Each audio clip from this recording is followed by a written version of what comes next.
My name is Debo Abodurin. I'm the MD, CEO of Agribusiness Africa Systems, transited into Truvis Agro Services. We've been here today just going over our operations and activities. We've had one of our partners, Farm Crowdy, who has been here as well to take a look at our operations on this farm. This location is a 11-hectare property located in Ekpe. This is one of our smallest farms, and we're actually undertaking a 10-hectare cumin project here in partnership with Farm Crowdy. As of today, we've covered quite a bit of the land. The land preparation has been complete. We've plowed and harrowed the land, and after plowing and harrowing, we've partitioned the land into beds, which is where the seeds are sown. We try to ensure that the beds are cut into appropriate portions. Once the beds are prepared, they are raked to make them clean. We remove all the weeds, all the dried weeds as well. We leave the weeds at the sides because they also form a bit of compost. And then we apply organic poultry manure onto the soil before the seeds are sown. Once the seeds are sown, then immediately we move on to irrigate them.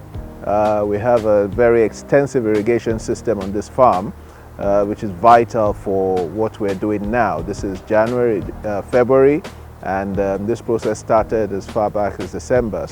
But cumin is a dry season plant, so you need to have a good irrigation system in place, which we already do.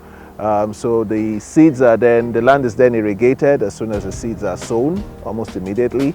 And then we have to irrigate it every 10 days or 7 days thereafter, depending on the intensity of the heat.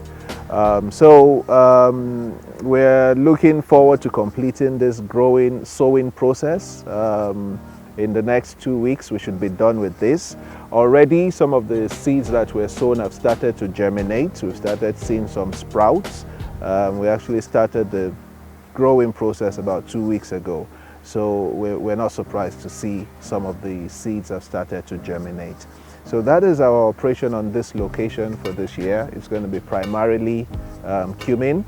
We have set aside another side about 1.5 hectares where we're going to be putting our basil. And the basil basically was the main resident on this location during the last planting season, but this year it's going to be holding a little side space. We also have a gas-powered dryer because all of our products are primarily processed before they are released onto our off-taker. We have an off-take agreement with one of the largest off-takers of herbs and spices in West Africa, and we're fast becoming their main supply line. We have this location here in Ekpe. We have another 30 hectares in Ayetoro. And then, of course, we have our larger farm estates in Oyo, Okpara agricultural area, where we have 2,000 hectares of farmland. So we are primed to become the king of spices in Africa as we grow, because that's our primary concentration and that's where we're sticking to.